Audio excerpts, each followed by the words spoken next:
Well, it's personal between me and you, and I'm going to do you some serious harm, you big stiff idiot. The Untouchable True School Sports Empire proudly presents something the boxing game's been missing. Hey, what's going on? It's your boy BT, and I came here to talk some boxing with the thousands of True School Sports subscribers now patrolling the streets of LA still. It's been a very, very busy day. Very, very busy day. We haven't even really got started with the main part of the day. I'm covering the Blair Cos versus Alexis Rocha fight tonight here in LA, so stay tuned for all the content on that. But wanted to get my little quick thoughts on the two main fights on the Probellum Card between Regis Prograis and Tyrone Mckenna in the co-main event, and then Sonny Edwards versus Muhammed Waseem in the main event. So we'll start with the co-main.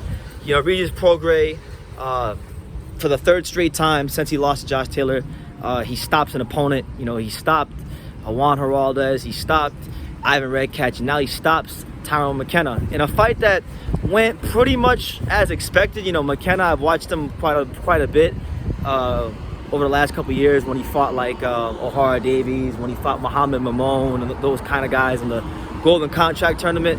You know, he's a tall southpaw. I give him all the credit in the world. He was very game and very formidable in this fight, but he just didn't have anything to keep Prograis off of him. And on top of that, you know, he was just willing to take too many shots.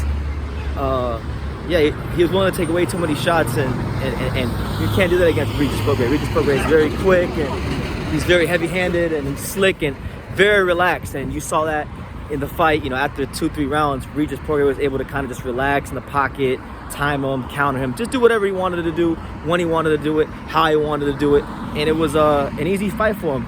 But I give Mckenna credit because he towards the end of the fight, he still moved.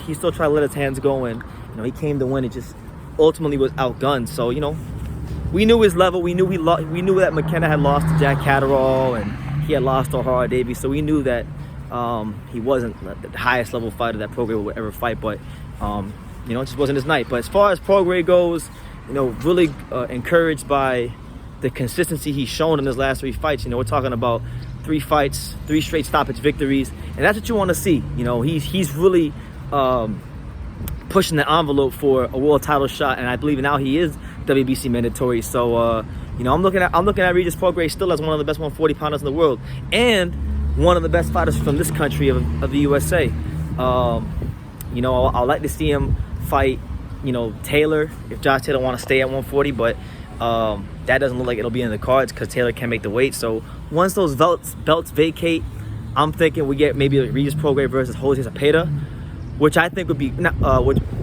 Zepeda or Jose Ramirez, one of those two. Either fight I think would be great because you know, those are all top guys in the division, and Regis Prograis, when we talk about the top guys at 140, his name definitely belongs at the top. But you know, just we got the Regis Prograis fight. You know, heavy-handed, sharp, good defensive skills, a very active volume jab, constantly in the face of Tyrone Mckenna, just beating him like he stole something. So I can't say nothing more than just a really good performance as he got him out of there in the 5th round, and the fight got stopped on cuts, mostly due to the fact that Regis was landing so many heavy shots. So good performance from him. Looking forward to seeing what he does next year, or next fight I should say, and then what should be a world title fight. And then in the main event we had Sonny Edwards, you know, defending his IBF flyweight title against Muhammed Waseem, as Waseem was making a bid to become the first ever Pakistani world champion. And you know, Waseem, I give him all the credit, like just like Mckenna, he came to win. He didn't lay down. He was there to throw punches and try to hit Sonny Edwards, but hitting Sonny Edwards is very difficult. And I give him credit because he made Edwards had to work a little bit more than usual in his fights.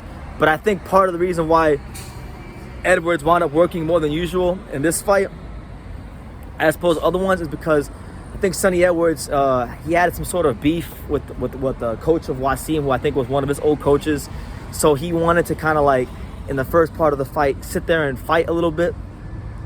And then there were some instances in those rounds where he would lay on the ropes and let Waseem get some shots off and block and parry the shots. But most of them weren't really hitting him flush.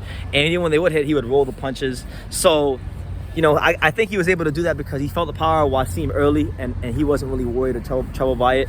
But you know, the last 6 rounds, he got back to being Sonny Edwards and completely outboxed him, and he was in full control of the fight. It wasn't It wasn't the Sonny Edwards masterclass like we're used to seeing it, but nonetheless, it still winds up being a Sonny Edwards masterclass. So, yeah, man, just a good performance from him. A lot of people are going to use the moments of the fight, like my dad was saying. Dad's tripping. My dad's trying to say, oh, Pops is saying, oh,